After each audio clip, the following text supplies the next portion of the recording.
Yes, sir. Yes, sir. And the place to be, Wednesday, November 22nd, Bucks at Celtics. We're breaking down the Bucks. The Bucks come in at 10-4, and the Celtics come in at 11-3.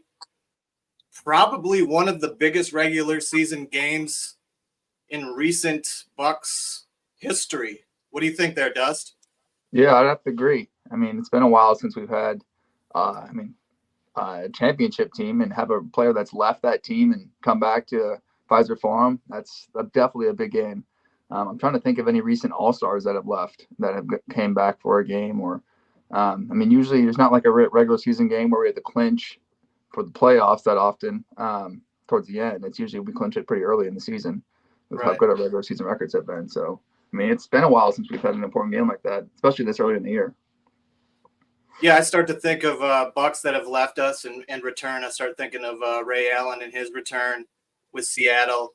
Sam Cassell coming back on Minnesota. Bledsoe, his return wasn't good because his career kind of went down the drain afterwards. But I mean, he was a great player for us. He was an all-star. Right. Yeah. Brandon Jennings returning with the Pistons.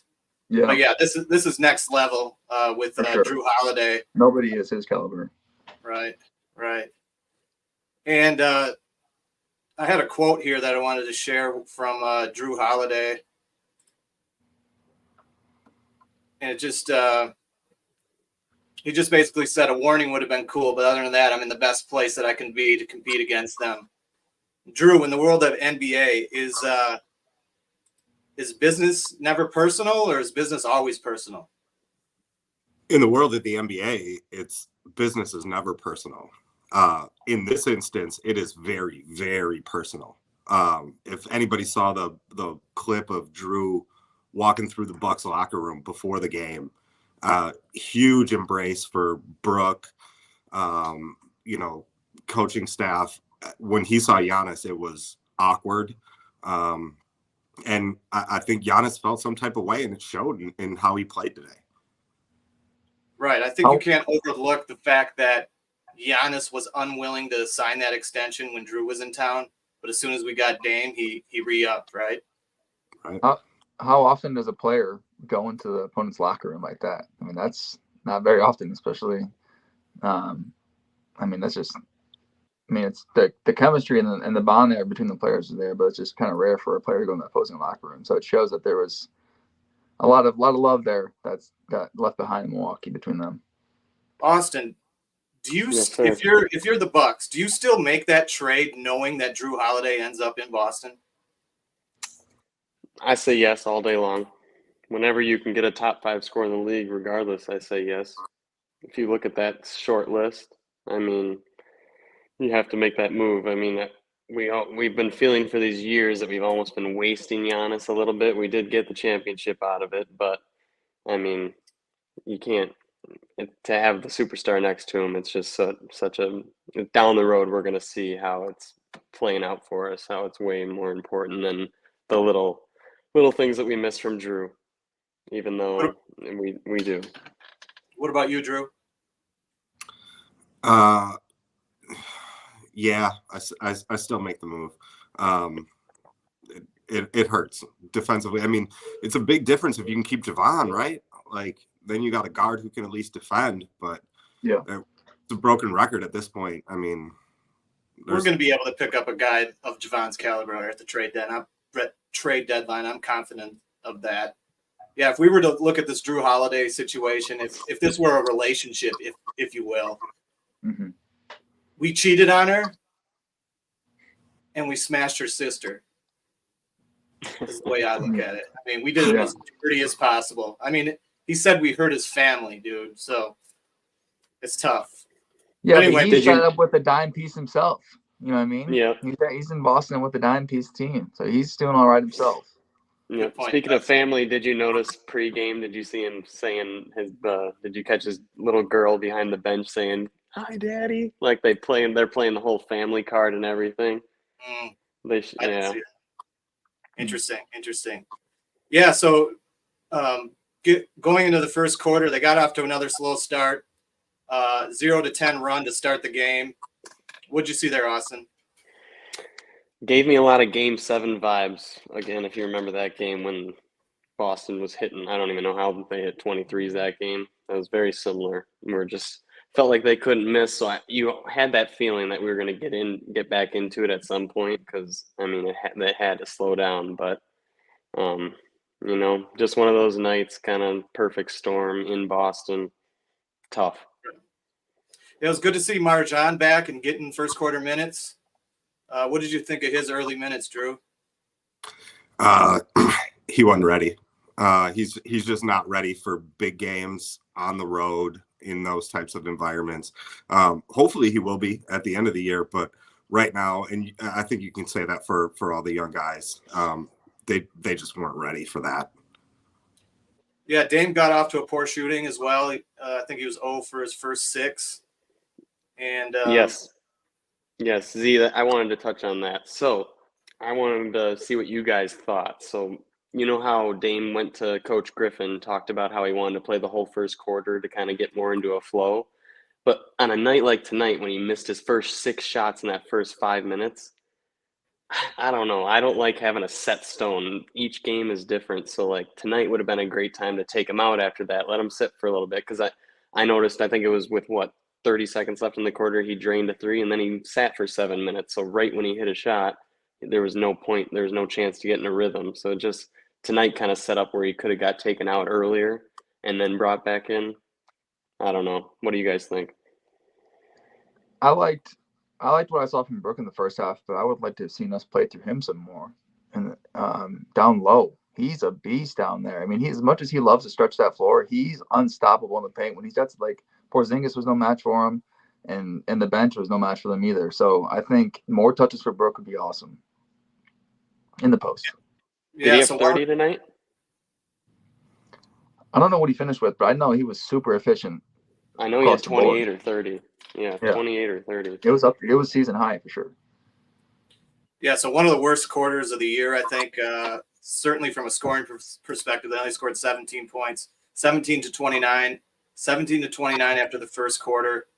And moving into the second, we saw a lot of Tatum and Brown. Drew, do the Bucks have anybody that can match up on Tatum and Brown defensively?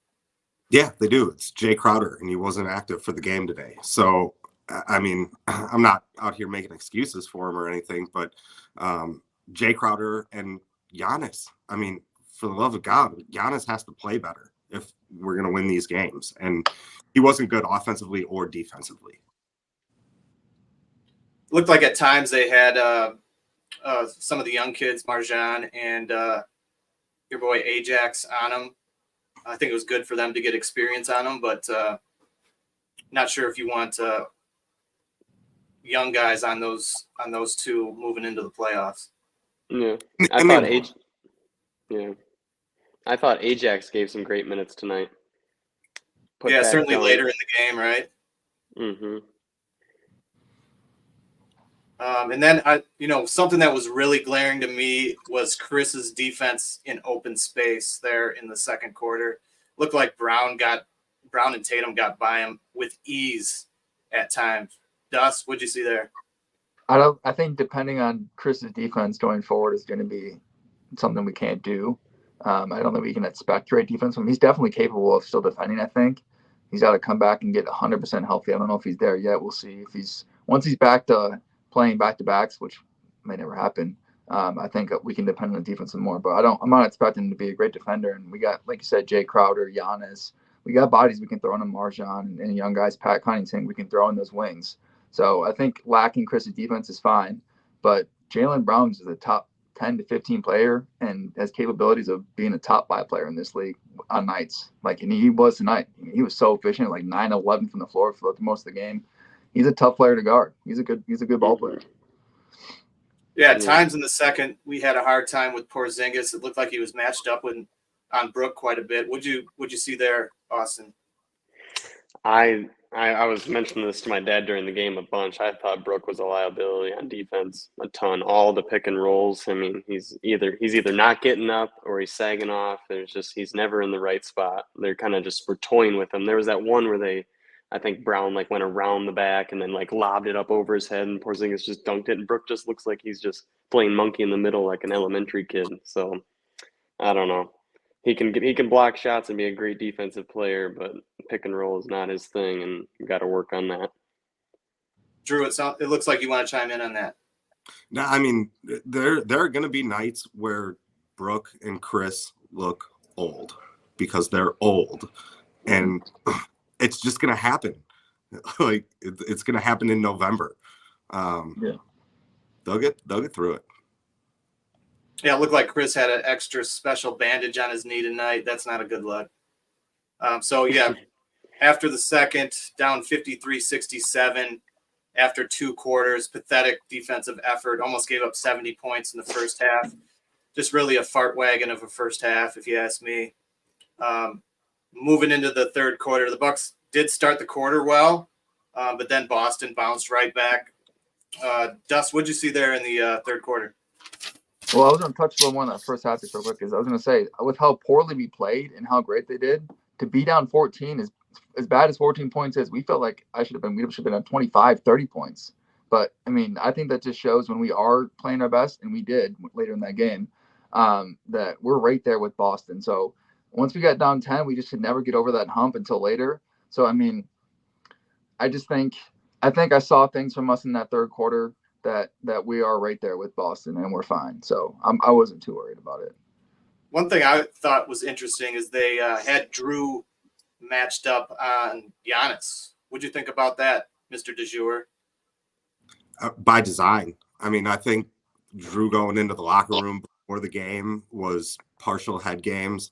I think letting Giannis know that he knew that Giannis knew messed with him. And Drew can defend bigger guys. And he did a really, really good job on 34 today. He did. Yes. And don't tell me these games aren't important too. I do not. I mean, think about that game 7 down the road where it's going to be. Yeah. And an early loss is not in a 4-game series. Usually I wouldn't stress it, but considering the fact that this is a primetime game, I mean, you go to Twitter right now, Dame is getting some disrespect. People are saying he's not the same level as Curry. And like, it's just like, he's getting some major disrespect. So anytime we're on prime time, it's just, you want to have a good performance. Yeah. I mean, Dame's a super. I 1 second. See, I just want to talk because Dame's saying the superstar thing. He did going downhill tonight. He was getting to the rim every time he wanted. Did you guys notice how quick he was getting to the rim? So I mean, I love seeing that out of him. But it's like he saved himself late though, hitting those shots in Dame time. Oh, I mean, he got his point total up to like 28 or something. So he did save himself late, but. Again, I want him aggressive late. He could have got all those driving to the rim early and then got his shots later. So, yeah. Looks like Coach Griff put his coaching hat on there in the third quarter and kind of got into Giannis a little bit about his ball movement. Did you guys, Drew, did you see that? Yeah. I mean, and to kind of piggyback off that, coming out at the beginning of the third quarter, the way that they did is refreshing because they haven't really done that all season. They've been not good out of the half. And so to see Griff kind of taking some leadership and taking control of this team, I think that's part of when people say the team needs to gel and mature, they forget we have a first-year head coach, and he needs to kind of find his footing too. And it looks like he might be starting to do that. Right. Yeah. At the end of the third, it was 79-94, down 15. Giannis was really sloppy with the ball. There was a few loose ball situations. Marcus Johnson had indicated that he'd like to see Giannis pull up for a little more mid-ranges. So less going, against the wall, pulling up a little more and just moving the ball as well and finding his teammates. Your thoughts on that, Dust? Yeah, I think anytime getting the team more involved is great. I think Boston had 7 of their 8. They didn't go very deep tonight. They only had 8 players, but they had 7 of their 8 in double figures, and we had maybe 4. So anytime we get everybody involved, it's great. And getting more looks for open people would be awesome. So I'm always for ball movement. I think we were lacking that a little bit tonight for sure. It was ball movement. Yeah, and then moving in the fourth quarter, the Bucks really started to make a little bit of a run on this. Chris Middleton checked in late, got some late minutes. And and they went on a little spurt. What did you see there, Austin? Yeah, I liked what we saw. We started hitting our shots, and Boston came back down to earth a little bit. So, I mean, it was nice to see us give a push, but, I mean, late Tatum was going to get those calls, and I think they got to the line, so it kind of defeated the purpose at that late comeback. You really wanted that possession to either tie or take the lead, but still love to see the fight. I mean, it's regular season, so you love to see a pushback. We could have rolled over and died, and the scrubs could have been in. So, yeah. And I didn't love how that game was officiated. And I'm not one for excuses, really. There were some calls that were late that were kind of questionable, but more so what I didn't like was how we reacted to them. And we probably gave up 4 or 5 buckets off of our reaction to the calls, or we missed 4 or 5 buckets from complaining and not being able to push that ball down the court. So, I mean, Brook Lopez is a guy that complains. I thought Dame complaining a little bit tonight. I mean, it was just, I think maybe it's just we got down early, we're just in our field or something, but I hate complaining more than I hate the bad officiating. Mm-hmm. Drew, what'd you see in the fourth? Yeah, I mean, all that being said, the Bucks were right there, right? Like, hey, Austin, what was the spread? Of the game, I think we were like 7.5 underdogs or 6.5.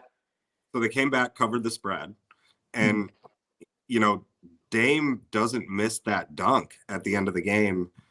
Oh. It might be going a different way, right? And so some of that slander he's getting is valid. I mean, he was good for us in the fourth quarter, but he had a chance to finish out that game and didn't. His legs gave out, I think, a little bit. We were exhausted making that push. We got down 19 at one point in that fourth quarter and got within 3. Dame had that dunk, could have brought it within 1. But, I mean, yeah, it was definitely – missed a layup too late. Yeah, so many missed layups tonight. That was probably the biggest thing, was missed layups and dunks. We just had so many opportunities right around the room where we did not finish. That's a game changer. I think we lost Austin there. Oh, well. Yeah, so the Bucks ended up losing 116-119. And, it was disappointing. It's kind of like on one hand, I'm completely discouraged. On the other hand, I'm encouraged because the way they finished the game. Boston is known to give up leads, partly because they're primarily a jump shooting team, I think. But yeah, Bucks lose tonight. They next game is Friday. Who do they play Friday? Washington. Friday against Washington, and we'll go on from there. I did want to do a couple. Go ahead. The next 5 games, we got an easy little stretch here. We got Wizards, Portland, Miami's always gives us trouble, then Chicago and Atlanta. So I think we got a little stretch here, and even after that, some easy games where we could hopefully get a little streak going, some wins. Yeah, so I want to encourage our viewers to like and subscribe. We had a couple comments on our last video, and I wanted to go over one that we got. Sure. From the Pontooners, the cover band on the north side. They want to know, which player do you want to shooting the most field goals against the Celtics on Wednesday, and why? Drew, you want to take that one? Yeah, I will say Giannis because he is our best player. That did not work out, but I'd go with it again. I'd agree. I would say I would agree. Going into the game, I would have been with him, but throughout the game, I would have liked Brook Lopez. I don't know if he finished with the most attempts, but like I said before, he was dominating the game. I would have liked to play through him the whole time. I think he could have had 40 points tonight. Yeah, I'll say this, that I think the game dictates who takes the shots. And some nights it's going to be Dame, some nights Giannis. But really it's game flow for me. It'd be nice if it was Giannis because his shots tend to be at the rim. But anyway, to me it's more of a game flow thing. But appreciate the question. Appreciate you, Eric, and the rest of the Pontooners there. I did see the Pontooners a few summers ago at Endress Park on, what is it, on 80th and Burleigh, or 80th and Capitol-ish. Is that where Endress Park is? Ish? It's like 72nd Lisbon, but very close, very close. Right. Shout out to that whole neighborhood. That neighborhood is the childhood neighborhood of Ernie Johnson from TNT fame. So also shout out to Mother of Good Counsel that's in that neighborhood. They know me in that gym.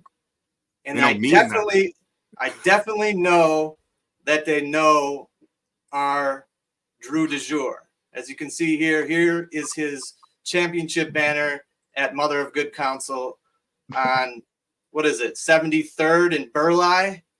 Yeah. What are those years? I wasn't even born yet. 1999 champion. right. I was 1999. 98 is my birth year. How does Yeah. that make you feel? Yeah, He's old. a legend, Dust. I'm an old head. Respect your Hey, I'm getting old legends, too. Dust. Respect your legends. I'm bowing down. And then the next thing I wanted to do here is just a classic game of Name That Buck. Gentlemen, who is this? My eyesight's bad. Copeland? That is correct. It is Chris Copeland. Played 24 games for the Bucks. 5 year in 2015. He averaged 2.1 points and 30% from 3-point range. He was a shooter that didn't do much else. I also remember him in New York and Indiana. That's all I got on him. This a little new segment we're gonna start here. Was Who That Buck? Yeah. Yeah. Who are these obscure Bucks? Right. Yeah, okay. I like it.